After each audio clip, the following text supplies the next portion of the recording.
Hello everyone. Hi. This is my first lecture with you. So from today onwards we are going to start off with chemistry. So chemistry में जो first chapter है that is chemical reactions and equations वो हम लोग start करेंगे. In this chapter हम लोग will be using concepts that we have studied previously in the 9th standard. Okay. So specially 9th standard में क्या चीजें आपको और एक बार रिवाइज करनी है. सी आपको डू यू रिमेम्बर हम लोगों ने वैलेंसीज कैलकुलेट की थी बहुत सारे एलिमेंट्स की. सो हाइड्रोजन से लेके कैल्शियम तक हम लोगों ने वैलेंसीज कैलकुलेट की थी. फिर एट द सेम टाइम बहुत सारे आयंस थे उनकी भी वैलेंसीज देखी थी जैसे कार्बोनेट, बाइकार्बोनेट, सल्फेट, नाइट्रेट. तो आपको एक बार वो सारी चीजें जो है वो रिवाइज करनी है. ठीक है. Now in this chapter what we are going to study is we are going to study the basics of chemical reaction. Now before we go on to chemical reaction let's talk about something called as change. Okay, now change क्या होता है हमें पता है. change क्या होता है, आप कपड़े चेंज करते हो तो सडनली आपका अपीयरेंस चेंज हो जाता है. ठीक है. आप एक जगह से दूसरे जगह पे जाते हो तो आपकी फीलिंग्स चेंज हो जाती है. आप जब एक घर से दूसरे घर में शिफ्ट हो जाते हो तो आपको जैसा घर दिखाई देता है वो घर चेंज हो जाता है. मतलब appearance again changes. So when we talk about change, change simply means converting. आप जब किसी एक चीज को दूसरे चीज में कन्वर्ट करते हो उसी चीज को कहा जाता है चेंज. ना ये जो चेंज होता है this is of two types. One you have a physical change, second one you have a chemical change. Okay. अब दोनों में डिफरेंस क्या है, what is the difference between a physical change and a chemical change. I'll give you an example. ना मान लो आप जब आपके बस कपड़े बदलते हो, you just change your shirt, change your pant, तो आपका चेहरा तो नहीं बदलता ना. सो बस आपने क्या चेंज किया, आपका फिजिकल अपीयरेंस चेंज किया. ओके. आपकी जो इनहेरेंट प्रॉपर्टीज थी, आपका जो इनहेरेंट नेचर था, अगर जो मान लो कि आप शॉर्ट टेम्पर्ड हो तो आप शॉर्ट टेम्पर्ड ही रहोगे ना. ऐसा तो होता नहीं ना कि रेड शर्ट में आप एकदम शॉर्ट टेम्पर्ड हो जाते हो और ग्रीन शर्ट में आप एकदम सेंट की तरह हो जाते हो. ऐसा नहीं होता. आपकी जो प्रॉपर्टीज होती है इनहेरेंट प्रॉपर्टीज वो चेंज नहीं होती, वो एज इट इज ही रहती है. तो उसी तरह से किसी भी सब्सटेंस को जब आप फिजिकल उसका जब आप if it undergoes a physical change it's inherent properties do not change. Inherent properties जो होती है दोज रिमेन सेम. ओके. इसी को कहा जाता है physical change. Okay. Now physical change का एग्जांपल क्या है, late me give you N example of physical change. Okay. जैसे फॉर एग्जाम्पल आइस है, आप आइस को वाटर में कन्वर्ट कर दो, that is an example of a physical change. Ice का भी फॉर्मूला H2O होता है, वाटर का भी फॉर्मूला H2O होता है. बस फर्क क्या है, ice is solid and water is liquid. आप वाटर को बॉइल करो और स्टीम में कन्वर्ट कर दो. Now steam is also H2O, just that now it is in gaseous state. So यहां पे हो क्या रहा है, यहां पे ये हो रहा है कि बस फिजिकल चेंज आ रहा है. There is what we are seeing is a physical change. Ice is getting converted into water, water is getting converted into steam. So states are changing, solid से liquid and liquid से gases. But inherent properties, इन तीनों की inherent properties जो है वो same ही है, वो change नहीं होती. So this is one example of a physical change. Okay. Another example of a physical change could be, let's say आपके पास clay है and आप clay को क्ले पे फोर्स लगा लगा के उसका शेप चेंज करते हो. So that is another example of a physical change where the shape changes. Okay. तीसरी चीज, say for example you have salt solution. Salt solution ना, ये जो सॉल्ट सोल्यूशन है, आप जब इस सॉल्ट सोल्यूशन को इवेपोरेट करते हो, सी वाटर को मान लो आप जब इवेपोरेट करते हो तो पानी तो निकल जाता है but what remains is salt. Correct. So this is again an example of a physical change. So physical change में यू कैन सी दैट जो इनहेरेंट प्रॉपर्टीज है they do not change. Okay. Only the appearance changes. I hope you have understood this कि physical change क्या होता है. Now when we talk of chemical change is basically something जहां पे inherent properties change हो जाती है. ओके. अंदर से उस सब्सटेंस की जो सारी प्रॉपर्टीज होती है वो सारी प्रॉपर्टीज चेंज हो जाती है. इसको हम लोग कहते हैं chemical change. So when we now talk of chemical change, okay, now how do you identify with chemical change. Chemical change में properties of the substance changes. after chemical change the final product is very different from your starting compound. starting compound के respect में final product जो होता है बहुत ही ज्यादा change हो जाता है। इमेजिन करो कि आप लोगों को अगर जो मैं एक स्पिरिचुअल कैंप में भेज दूं, स्पिरिचुअल कैंप में, एंड वहां पे मैं आपको 5 साल रखूं, if I keep you over there for 5 years, eventually जब आप वहां से लौटोगे तो ऑब्वियसली आपका नेचर चेंज हो चुका होगा, या एटलीस्ट आप में से काफी सारे लोगों का नेचर चेंज हो चुका होगा। तो अंदर से चेंज आया है ना वो। आप किसी भी स्पिरिचुअल कैंप, किसी भी स्पिरिचुअल लीडर की बातें सुनते हो तो they always talk about inner changes. Okay, so जब कोई भी चीज अंदर से चेंज हो जाती है उसको हम लोग कहते हैं chemical change. So when the properties of substance change, okay, in such a way that the final product is very different from your starting compound, that is called as a chemical change. Now to give you an example, the best example is hydrogen. When it reacts with H2O, when it reacts with O2, it forms H2O. Okay, so 2H2, 2H2. Okay, now ये मैंने क्या किया, इसको हम कहते हैं balancing of equation, जो मैं आपको आगे जाके पढ़ाऊंगा। But as of now, when hydrogen reacts with oxygen, it forms water. Now, water की जो properties होती है, they are very different. The properties of water are very different as compared to properties of hydrogen and properties of oxygen. So, इन दोनों के comparison में water is very very different. Because water की properties बहुत ही अलग होती है, इस change को कहा जाता है chemical change. ठीक है, I'll give you one more example chemical change का। okay. Let's say you have a magnesium ribbon, okay, magnesium ribbon है, magnesium ribbon, okay, and आप इसको heat करो। Now when you heat this, magnesium ribbon burns, it burns with a dazzling flame, it burns with dazzling flame.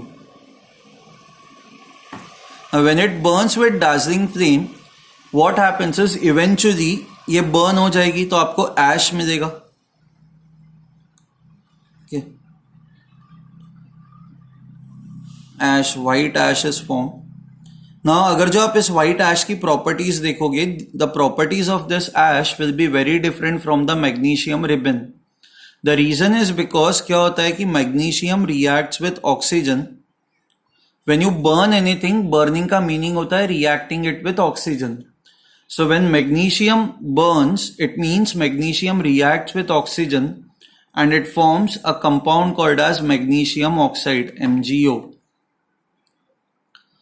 And the properties of magnesium oxide are very different as compared to magnesium. ठीक है, so this is another example of a chemical change. अच्छा, similarly आप जब paper को burn करते हो, magnesium ribbon छोड़ दो, एक सिंपल सा एग्जांपल है पेपर को बर्न करना।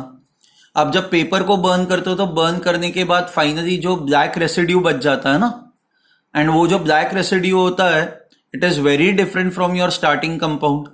सो क्या होता है यहाँ पे, सो व्हेन कार्बन और any carbon compound, when it burns in air, it means when it reacts with oxygen, what you get is carbon dioxide. So this is again an example of a chemical change. यहाँ पे the properties of carbon dioxide are very different as compared to properties of carbon and oxygen. So I hope now you have understood what is a chemical change. Okay. बहुत सारे ऐसे changes होते हैं घर पे, कोई कोई चेंज होता है जो डायरेक्टली आपको दिख जाता है, कोई कोई चेंज होता है जिनको समझने में टाइम लगता है। सो से फॉर एग्जांपल,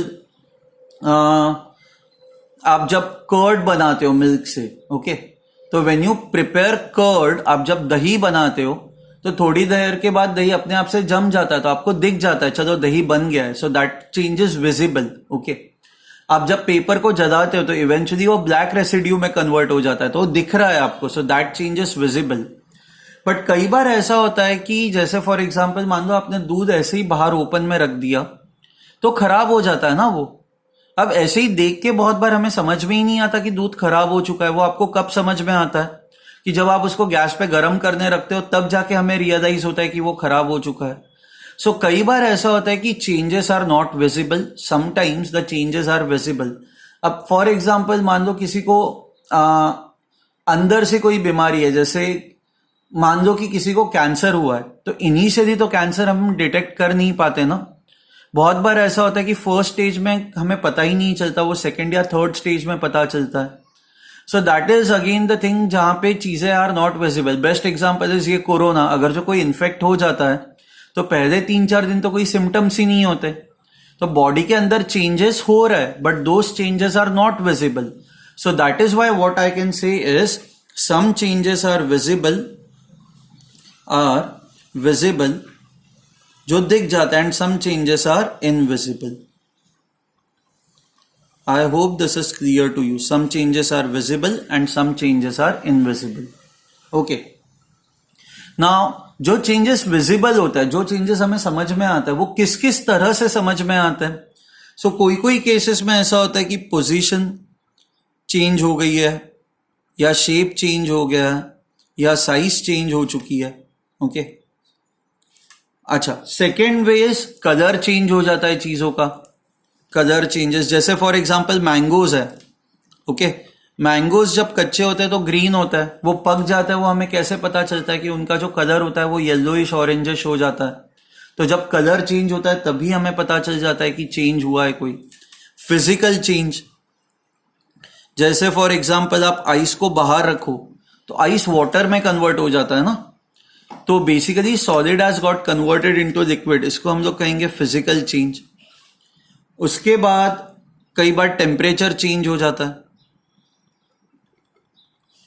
ओके, सो जब टेम्परेचर, जैसे आपको बुखार आता हो या आपके बॉडी में कुछ भी इश्यूज हो, तो बॉडी क्या करती है, इट हीट्स अप, इससे बुखार आता है. एंड आप जब टच करते हो तो आपको गर्म लगता है, राइट.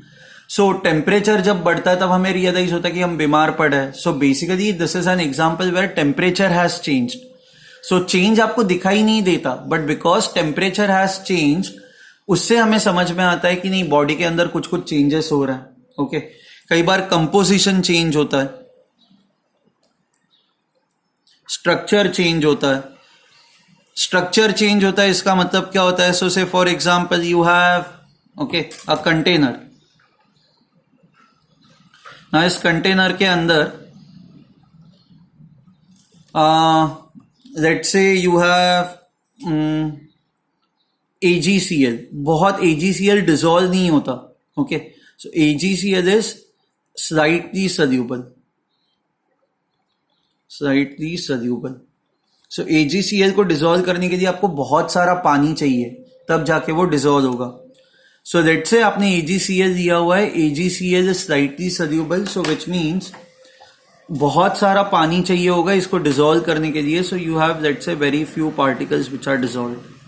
ओके, अब जैसे ही आप इसमें लेट्स से बाहर से NaCl ऐड करते हो, so already you have a AgCl solution, and जिसमें आप जैसे ही आप NaCl ऐड करते हो, क्या होता है कि ये जो AgCl के पार्टिकल्स है जो फिलहाल डिसॉल्व है, they will all come together and form a precipitate.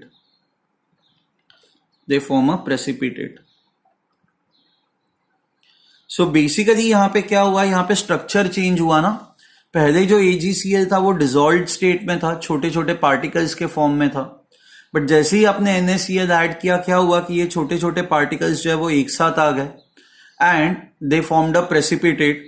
सो यहाँ पे structure has changed. Okay, so basically these changes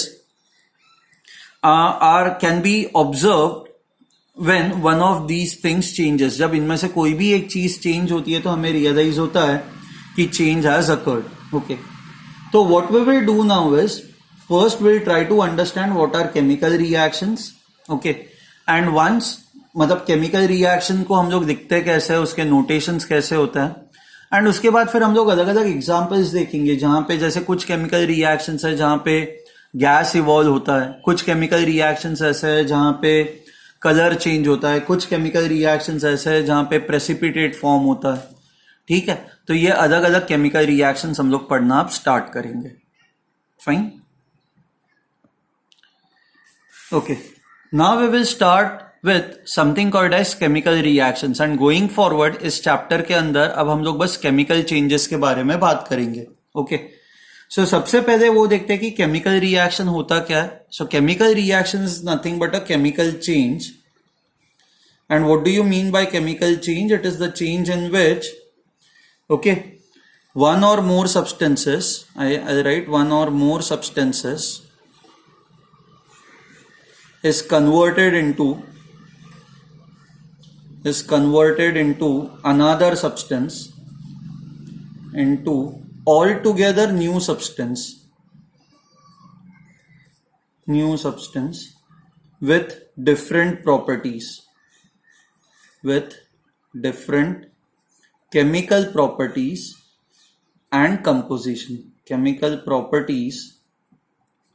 and composition. So it is a change in which one substance is converted into a new substance, and that new substance has a different properties, it has got a different composition. ऐसे change को कहा जाता है chemical change. Now chemical change में you have a starting substance. आप मान लो किसी एक सब्सटेंस से स्टार्ट कर रहे हो, उसको कहा जाता है रिएक्टेंट. एंड केमिकल चेंज के बाद जो आपको नया सब्सटेंस एक मिलता है उसको कहा जाता है product. So if I have to give you an example would be, जैसे वापस वो वाटर का एग्जाम्पल देता है, 2H2 plus O2 giving you 2H2O. So in this case hydrogen and oxygen are are reactants, ये रिएक्टेंट्स हो गए, and water is are product. ठीक है. So in any chemical change you have always two things. हर एक chemical reaction में दो चीजें होती है, एक होता है रिएक्टेंट, दूसरा होता है प्रोडक्ट. रिएक्टेंट एंड प्रोडक्ट के बीच में हमेशा एरो बनाया जाता है. ओके, रिएक्टेंट्स जो होते हैं उनको हमेशा लेफ्ट हैंड साइड पे दिखा जाता है, एंड प्रोडक्ट्स जो होते हैं उनको हमेशा राइट हैंड साइड पे दिखा जाता है. आई hope this is clear to you. What do you mean by chemical reaction? Okay, now बस इतना लिखना इनफ नहीं है. Writing just this much is not enough. आप ना केमिकल रिएक्शन को जितना ज्यादा डिस्क्राइब करोगे उतना समझने में वो आसान होगा. So question is how do you describe a chemical reaction. आप केमिकल रिएक्शन के अंदर डिस्क्रिप्शन कैसे लिखोगे? सो आपको क्या क्या चीजें स्पेसिफाई करनी है, तो आपको ये स्पेसिफाई करना है, you have to specify the states of reactants and products. Okay.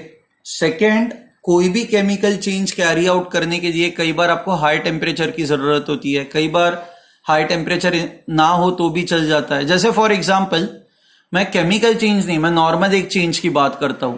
अब अगर जो आपको चाय बनानी हो तो आप ऐसे बस मिक्स कर करके चाय नहीं बनती ना, आपको उसको गैस पे भी रखना पड़ता है, उसको आपको हीट करना पड़ता है. बट वही आप नींबू पानी बनाते हो तो नींबू पानी बनाने के लिए आप थोड़ी ना उसको गैस पे रखते हो, बस चीजों को मिक्स करके आप बस उसको शेक करते हो तो उससे नींबू पानी बन जाता है. तो विच मीन्स कुछ चेंजेस ऐसे होता है जहां पे टेम्परेचर ज्यादा चाहिए होता है, कुछ चेंजेस ऐसे होते हैं जहां पे टेम्परेचर कम चाहिए होता है. बेसिकली अगर जो आपको आइसक्रीम बनानी है तो आइसक्रीम बनाने के लिए you have to mix everything and then freeze it, right. So हर एक चीज बनाने के लिए आपको एक स्पेसिफिक टेम्परेचर की जरूरत होती है, तो इसी को कहा जाता है mentioning the temperature. So when you right any chemical change, आपको एक तो सारे रिएक्टेंट्स एंड जो प्रोडक्ट्स है उनके स्टेट्स मेंशन करना है, whether they are in solid state, liquid state, gaseous state. So हमें ये पता है hydrogen and oxygen, let's say they are in gaseous state. And इस रिएक्शन के बाद जो वाटर बनता है, बिकॉज आपका टेम्परेचर इतना हाई होता है कि वाटर जो बनता है वो भी गैसियस स्टेट में ही बनता है. Even though water is in liquid state, but when this reaction is carried out, water that is formed, it is in gaseous state. You also have to specify, जैसे मैंने आपको कहा कि temperature requirement, you have to specify pressure requirement. Okay. अच्छा, कई बार आप अगर जो मान लो सोल्यूशन हम लोग यूज कर रहे हैं, सोल्यूशन क्या होता है आपने 9th स्टैंडर्ड में पढ़ा हुआ है. अब जब सॉल्वेंट में सोल्यूट को डिसॉल्व करते हो उसको कहा जाता है सोल्यूशन. एंड हम लोगों ने वहां पे ये भी पढ़ा है कि किसी भी सोल्यूशन का कॉन्सेंट्रेशन होता है, राइट. हम लोगों ने मास परसेंटेज, वॉल्यूम परसेंटेज, ये चीजें पढ़ी थी हम लोगों ने. नाइन्थ स्टैंडर्ड में, जिसको कहा जाता है कॉन्सेंट्रेशन। सो आपको ये तीनों चीजें भी स्पेसिफाई करनी है किसी भी केमिकल रिएक्शन में कि what is the temperature that is required to carry out the reaction, what is the pressure that is required to carry out the reaction, and अगर जो सोल्यूशन है तो सोल्यूशन में कॉन्सेंट्रेशंस क्या है। ओके, उसके बाद whether a catalyst is required to carry out a reaction। catalyst क्या होता है? It is basically a substance which speeds up chemical reaction, which speeds up chemical reaction। कोई रिएक्शंस इतने स्लो होते हैं कि उनको बहुत टाइम लग जाता है, मतलब कई बार दिन लग जाता है, वीक्स लग जाता है। तो उस रिएक्शन को फास्ट करने के लिए हम लोग एक सब्सटेंस ऐड करता है एंड उस सब्सटेंस को कहा जाता है कैटलिस्ट। तो कैटलिस्ट क्या करता है? कैटलिस्ट कोई भी रिएक्शन को बस स्पीड अप कर देता है, it speeds up any reaction. Okay, so ये तीनों चीजें जो है states, temperature, pressure and concentration and catalyst, ये आपको मेंशन करनी है, and any other reaction condition जो यहां पे कवर नहीं हुई है, रिएक्शन कंडीशन। और रिएक्शन कंडीशंस क्या हो सकती है? जैसे फॉर एग्जांपल आप 11th स्टैंडर्ड में एक रिएक्शन पढ़ोगे जिसको हैलोजनेशन रिएक्शन कहा जाता है, हैलोजनेशन ऑफ अल्केन्स। वो क्या होता है अभी छोड़ दो, बट वहां पे आपको सनलाइट की जरूरत होती है या अल्ट्रावायलेट लाइट की जरूरत होती है। तो ये जो रिएक्शन कंडीशंस है आपको ये स्पेसिफाई करनी है। सो अब वो देखते हैं कि इस रिएक्शन के अंदर जहां पे जगह इतनी सी है तो ये सारी चीजें किस तरह से हम लोग डिस्क्राइब करते हैं, किस तरह से स्पेसिफाई करते हैं। So let's take a example. Let's say you have calcium carbonate which is in solid state. On heating it forms calcium oxide plus CO2. Okay. So एक तो सबसे पहली चीज है कि आपको states of reactants and product specify करना है। So this is calcium carbonate. Calcium carbonate ये solid state में होता है तो हम लोगों ने solid लिख दिया है। कैल्शियम ऑक्साइड जो होता है this is also in solid state, so this is calcium oxide, and carbon dioxide this is in gaseous state, so carbon dioxide. Fine, so हमारा ये स्टेट्स हो गया। अब प्रेशर एंड कॉन्सेंट्रेशन, यहां पे कोई भी सोल्यूशन नहीं है, सोल्यूशन नहीं है तो कॉन्सेंट्रेशन की कोई जरूरत नहीं है। अच्छा, प्रेशर, यहां पे कोई ऐसा प्रेशर की रिक्वायरमेंट नहीं है, but temperature, you need high temperature, you need to heat this. अब हीट के लिए there is a symbol that we use, this symbol represents heating और हाई टेम्परेचर। इस पर्टिकुलर केस में एग्जैक्ट कोई टेम्परेचर की जरूरत नहीं है तो इसलिए आप टेम्परेचर मेंशन नहीं करते, हीटिंग इज इनफ। बट कुछ कुछ रिएक्शंस ऐसे होते हैं जहां पे टेम्परेचर स्पेसिफाई करना पड़ता है। ओके, तो वहां पे आप वो टेम्परेचर स्पेसिफाई कर दोगे। अच्छा, एंड कैटलिस्ट, इस रिएक्शन में किसी भी कैटलिस्ट की जरूरत नहीं है तो आप इसको एज इट इज रखोगे। Okay, so this is basically the description of this reaction. अब let me give you another example. जैसे फॉर एग्जांपल सुक्रोज है। सुक्रोज मतलब आपका जो नॉर्मल शुगर होता है C12H22O11, when you add water to this, ये कन्वर्ट हो जाता है दो कंपाउंड्स में, glucose and fructose. And glucose and fructose ये भी वाटर सल्यूबल है। सुक्रोज जो होता है even this is water soluble. So because they dissolve in water, इनको हम लोग लिखते हैं aqueous state, AQ। Okay, now ये रिएक्शन कैरी आउट करने के लिए आपको एक एंजाइम की जरूरत पड़ती है। उस एंजाइम का जो नाम होता है, उस एंजाइम को कहा जाता है invertase. And this invertase behaves like a catalyst. So ये रिएक्शन तभी कैरी आउट हो पाएगा अगर जो आप ये कैटलिस्ट यूज करोगे। ओके, सो आपको समझ में आया, कैटलिस्ट जो होता है वो ये रिएक्शन एरो जो होता है, रिएक्शन एरो के वहां पे लिखा जाता है कैटलिस्ट। टेम्परेचर्स, प्रेशर्स भी जो है वो यहां पे लिखे जाता है रिएक्शन एरो के ऊपर नीचे। स्टेट्स जो है वो हर एक रिएक्टेंट एंड प्रोडक्ट के बाजू में लिखा जाता है as a subscript. Fine, and concentration अगर जो कुछ हो तो कॉन्सेंट्रेशन आप इधर उसके नीचे स्पेसिफाई करते हो या फिर आप बाजू में स्पेसिफाई कर देते हो। But I hope you know now what all things we have to specify when writing a chemical reaction. So we have to specify temperature, pressure, concentration, states of reactants and products and catalyst. जो जो चीजें applicable है वो चीजें specify करनी या फिर reaction condition. Okay? ठीक है? Fine. Now we will start off with different types of chemical reactions. Okay. So some chemical reactions take place due to evolution of gas.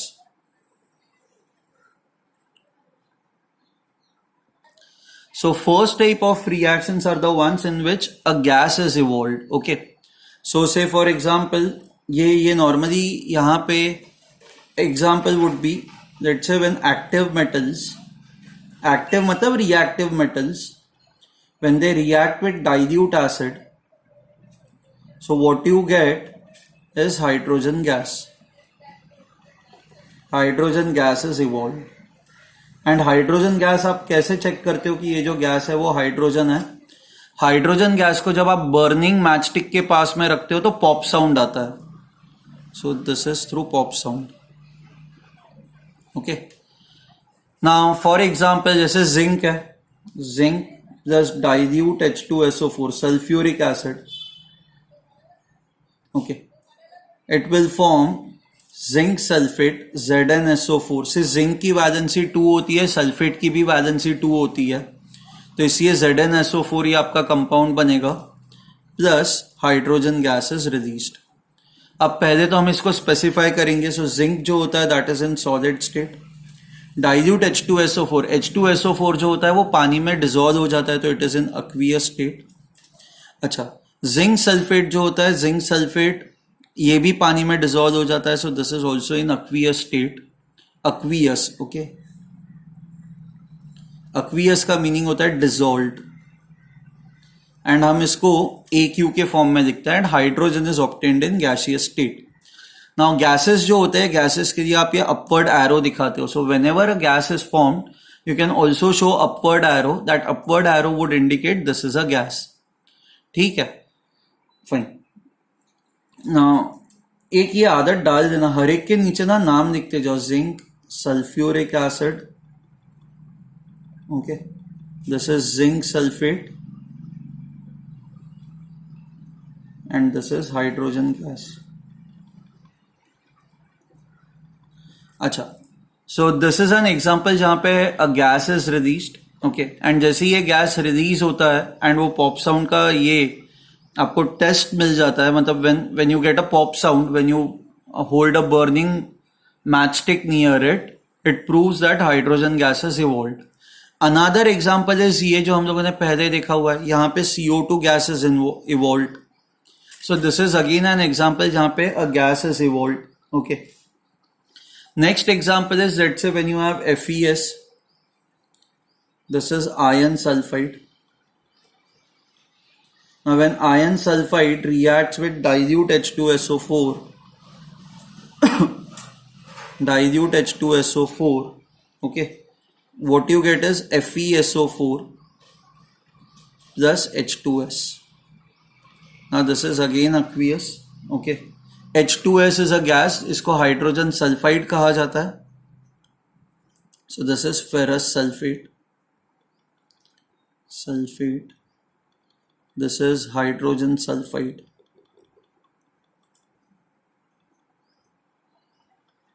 Okay. So this is another example जहाँ पे H2S. Now H2S, how would you know कि H2S gas है? Now H2S gas has a smell of rotten eggs. Smell of rotten eggs. So इससे हमें समझ में आता है कि जो गैस इवॉल्व हुआ है that is hydrogen sulphide. Okay. Next example is KClO3. When you heat this compound, it forms KCl and oxygen. KClO3 को कहा जाता है potassium chlorate. Potassium chlorate. Okay. KCl को कहा जाता है potassium chloride. Chloride. And in this case ये जो गैस रिलीज हो रहा है that is your oxygen gas. So this is your oxygen gas. Okay, now यहाँ पे हमें स्टेट्स वापस स्पेसिफाई करनी है. सो KClO3 is solid, KCl is also solid and oxygen is a gas. Gas है तो आप ये अपवर्ड एरो भी लिख सकते हो. नाउ यहाँ पे if you see there is a compound that is mentioned over here below the reaction arrow. Now this compound is your catalyst in this case. So इस रिएक्शन को कैरी आउट करने के लिए हमें कैटलिस्ट की जरूरत पड़ती है. ठीक है. So basically these are the examples in which a gas is evolved. और ऐसे बहुत सारे एग्जाम्पल्स है, जैसे for example you burn something, okay, तो वहां पे CO2 गैस इवॉल्व होता है. फिर जैसे फॉर एग्जाम्पल सोडियम बाइकार्बोनेट है NaHCO3. सोडियम बाइकार्बोनेट को आप जब किसी एसिड के साथ रिएक्ट करवाते हो, जैसे HCl के साथ, जैसे sodium bicarbonate, and when you react this with HCl, what you get is NaCl plus H2O plus CO2. यहाँ पे carbon dioxide gases evolve. Okay, so this is again an example of a reaction जहाँ पे gas जो है that is getting evolve. So I hope this concept is clear to you. So यहाँ पे हमने कुछ ऐसे रिएक्शंस देखे हुए हैं जहाँ पे गैस इवॉल्व होता है एंड हर एक गैस को टेस्ट करने का एक तरीका होता है. जैसे CO2 को टेस्ट करने का तरीका ये होता है कि CO2 जो होता है it turns lime water milky. It turns lime water milky. So lime water is CaOH twice solution. So if you have calcium hydroxide solution,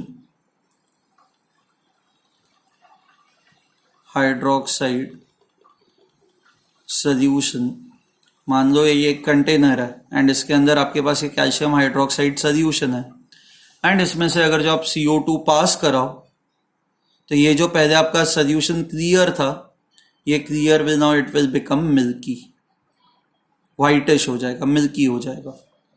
so this is how we know that this gas is CO2, क्योंकि CO2 gas इस calcium hydroxide solution को milky बना देता है.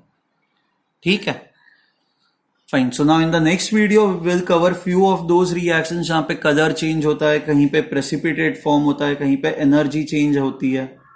ठीक है, fine. Thank you.